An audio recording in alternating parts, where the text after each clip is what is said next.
Dishonored is a game that needs no real introduction. It is the game that put both Arcane Studios and the entire genre of immersive sims on the map for a lot of people. Now, personally, I have never really been a fan of immersive sims, but for whatever reason, this time around something clicked and I had a really good time with this game. This is actually my second time trying to play Dishonored, but as I mentioned before, I'm not really into this genre of games. On my initial playthrough, I only played the game for a couple of hours before I dropped it. With that being said, let's talk about the gameplay, because I think this is the main selling point for this game. Previously, whenever I've heard about the game, it's always been about how fun the gameplay is, and honestly, people aren't wrong here. Starting off with the level and mission design, I'm not really too sure how to describe it other than it being very open with how you traverse a level and complete the mission, despite the game not being an open world at all. For example, let's say your mission is to enter a building to assassinate someone. Just this simple mission alone that you've probably seen in thousands of games before has hundreds of variations to it. To enter the building, do you want to go loud, sneak, go in the front, side or back door, climb up to a balcony door or through a window, or perhaps break through a skylight on the roof, enter through the basement, or possess a fucking rat and climb through the vents? To eliminate your target, do you want to stab, poison, shoot, bomb, get him devoured by rats, or find a non-lethal way to get them out of the city? The possibilities in these missions go as far as your imagination can cook up with the tools you have at your disposal. Whilst we're on the subject of those tools, let's talk about the combat and stealth. The combat is very similar to Bioshock's combat, as in the sense that you use your main weapon in your right hand and a power or equipment item in your left hand. Unlike Bioshock though, you are stuck with only one main weapon, that being the folding blade. In stealth, the blade is obviously used to get instant kills and air assassinations, but in open combat you can swing and block with it, and timing a block at the right time parries the enemy and makes them lose balance, leaving them open for an instant kill. Now you may be thinking that sounds basic and you've seen that combat in hundreds of games before, and whilst I agree that the sword combat on its own is very basic, it's combining that combat with your other weapons to make it more fun. For example, my favourite weapon to use when I wasn't in stealth was the pistol. I could quickly dispatch enemies that were running at me from afar while simultaneously fighting enemies that were close to me with my sword. Just to quickly go over the rest of the powers and equipment, you have the crossbow, which can shoot normal bolts, sleep darts and incendiary bolts, spring razors which behave similarly to mines, grenades,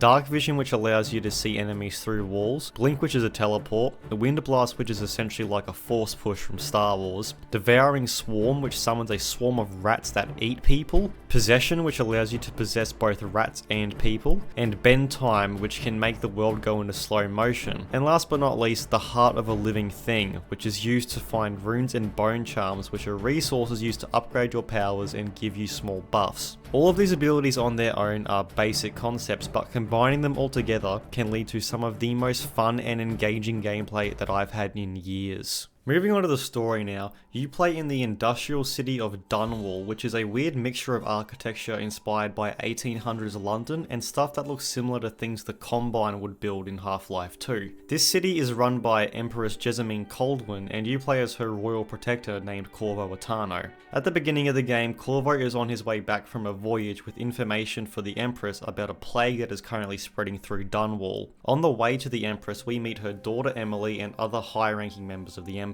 When we get to the Empress, we give her bad news that Dunwall is the only place that has experienced the plague before, and all other major cities don't know how to help us. Not long after this, a group of assassins attack us, kill the Empress and kidnap Emily. After this, two of the high-ranking officials we saw earlier accuse us of killing the Empress. We are then sent to prison, and after a few months of being inside, a guard gives us a meal and specifies it's from a friend. Hidden in the meal is a key to our cell, and we then make our escape. After escaping, we find a man in a boat named Samuel who pilots us to a place called the Hound Pits Pub, where a conspiracy group that call themselves the Loyalists plan to overthrow the new government and put Emily in power. We are told the Empress's old spy master, who now calls himself Lord Regent, is leading the Empire, and since he has been in power, the city has only gotten worse, especially with how they are dealing with the plague. Around this time, you also receive a visit from a powerful being known as the Outsider, who grants you his mark, which allows you to use the magical abilities seen in game. From here on out, the story basically consists of assassinating high-ranking targets that go under the Lord Regent's new empire. Throughout doing this, you find where Emily is being held captive, and about 3/4 of the way through the game, you kill the Lord Regent or cause his arrest, and the Loyalists quickly take control of the government and promise to pardon you for all the crimes you committed to get them and Emily back into power. As everyone is celebrating your victory, you are poisoned by the people that were helping you,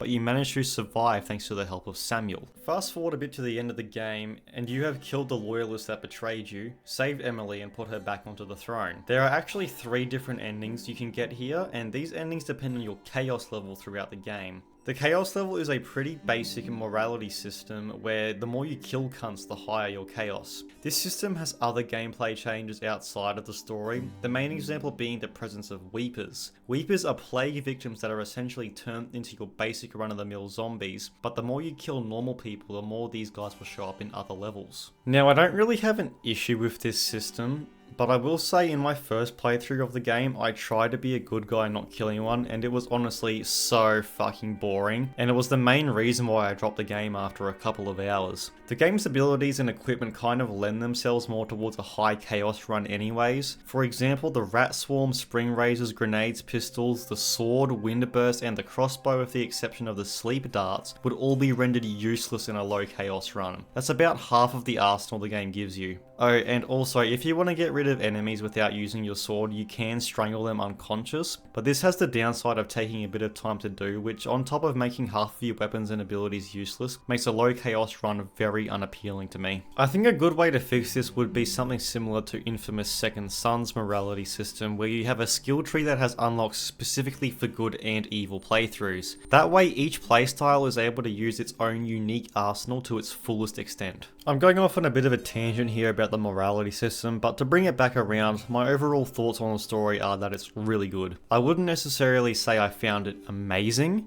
and I do definitely think the gameplay is what carries the game, not the story. That being said, it is a very interesting world and seems like it has some rich lore, but the main story here is good. Anyway, this game comes with 3 DLCs. The first one is called Dunwall City Trials, which is just a bunch of mini challenges that I'm not going to even really bother talking about. But the other 2 DLCs are story DLCs, the first of these being the Knife of Dunwall. In the Knife of Dunwall DLC, we get to play as the assassin that killed the Empress in the base game named Dowd. The DLC begins with us shanking the Empress, and as we kill her we receive a visit from the Outsider. Now, Dowd has had the mark of the Outsider and his powers for quite some time now, so the Outsider just comes to give him a cryptic message about a chick named Delilah, saying that his story will end soon unless he finds her. A few months later, one of Dowd's assassins informs him of a whaling ship that also has the name Delilah. Anyway, let's fast forward a bit here. Delilah isn't just a ship, she is also a woman that has been marked by the Outsider and is the leader of a coven of witches. Dowd has a chat with her through a statue at one point, and the DLC ends with Dowd killing his favourite apprentice and being threatened by Delilah that she's going to kill all of his assassins. Now, I do understand this DLC is all just set up for the second DLC, which is going to conclude this story, but I do think that the story here is kind of weak, especially compared to what we got in the base game. Gameplay wise, Dowd doesn't play much differently from Corvo other than some slight changes. For example, Dowd's version of Dark Vision called Void Vision has the added bonus of doing what the Heart did in the base game with allowing you to see runes and bone charms through walls. The Blink power has the bonus of allowing time to stop when using it as long as you aren't moving. The Devouring Swarm is replaced with a Summon Assassin, which is pretty self-explanatory. And finally, the Wind Burst is replaced with a Pull ability. Other than that, the gameplay is exactly like the base game, so if you are a huge fan of the base game's gameplay and want more, this is definitely worth it in that regard. Anyway, onto the final DLC now, the Brigmore Witches. Okay, so the Brigmore Witches is a continuation from the Knife of Dunwall DLC. To make this quick, Dowd essentially finds out that Delilah plans to use her magic to perform a ritual and possess Emily from the base game. Dowd doesn't want this to happen. I don't remember why, I'm not even sure it's super important anyway, and he goes and stops her. And that's pretty much the whole story for this DLC. I honestly think if they combine the DLCs into one big DLC instead of splitting it up into 2, it would be a lot better, and I definitely don't think this story is as interesting as the base games. But like I said for the first DLC, if you like the gameplay and want to play on some new levels, that is really the only reason to play these DLCs. So, in conclusion, Dishonored is amazing, especially in the gameplay department, and the story is pretty good as well. However, the DLCs leave a lot to be desired story-wise, and gameplay-wise are more of the same as the base game with some new powers. And unless you're super into the gameplay, you can probably give these a miss. Anyway, that's it for today's video, bye.